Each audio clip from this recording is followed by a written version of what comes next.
জলপাইগুড়িতে লোকালয়ে এসে চা বাগানে ঘাপটি মেরে বসে রয়েছে চিতাবাঘ। চিতাবাঘ দেখতে উৎসুক জনতার ভিড়, ছবি তোলারও হিড়িক।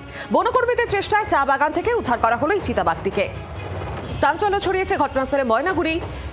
রামসাইয়ের বনকর্মীরা চিতাবাঘটিকে উদ্ধার করে নিয়ে যায়।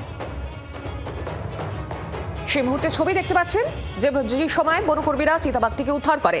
আর যখন চিতাবাঘটি লোকালয়ে চলে আসে তখন তাকে দেখার জন্য মানুষের ভিড় উপচে পড়ে।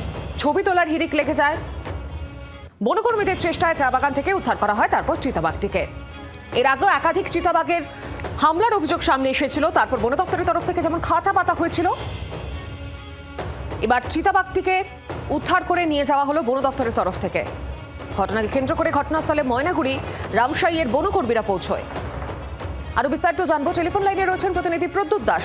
প্রদ্যুৎ, এর আগে আমরা দেখেছিলাম চিতাবাঘ হামলার অভিযোগ সামনে আসছিল, তারপর বন দপ্তরের তরফ থেকে খাঁচা পাতা হয়েছিল এবং আজও যে ছবি দেখা যাচ্ছে চিতাবাঘটিকে উদ্ধার করলো বন দপ্তরের কর্মীরা।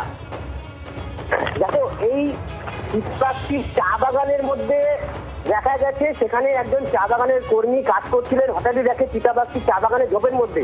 তারপরে কিন্তু তিনি ভয় পেয়ে যায় এবং চেঁচামেচি শুরু করতে লোকজন জড়ো হয়ে যায়। সাথে সাথেই খবর দেওয়া হয় রামসাই বন দপ্তরকে এবং সেখান থেকে বন দপ্তরের লোকজন এসে তারা মিটিং করে বেশ কিছুক্ষণের চেষ্টায় এই চিতাবাঘটিকে উদ্ধার করা সম্ভব হয়েছে। এবং চিতাবাঘটি, যেটা জানা গেছে বন দপ্তর সূত্রে, শারীরিকভাবে তিনি অসুস্থ ছিল সে এবং এই চিতাবাঘটি দীর্ঘক্ষণ সেখানে বসেই ছিল।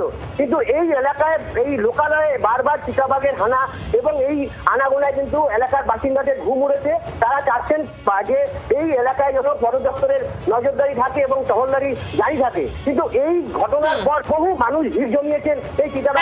একেবারে ধন্যবাদ তোমাকে। এখানে একটা বাগানে একটা আমাদের বৌদি ছিল, ও দেখতে পাইছিল প্রথমে।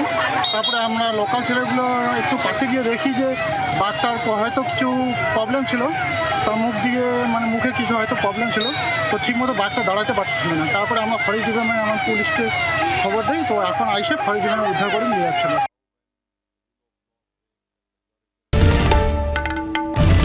বাংলার আওয়াজ, বাঙালির আবেগ, জি 24 ঘন্টা।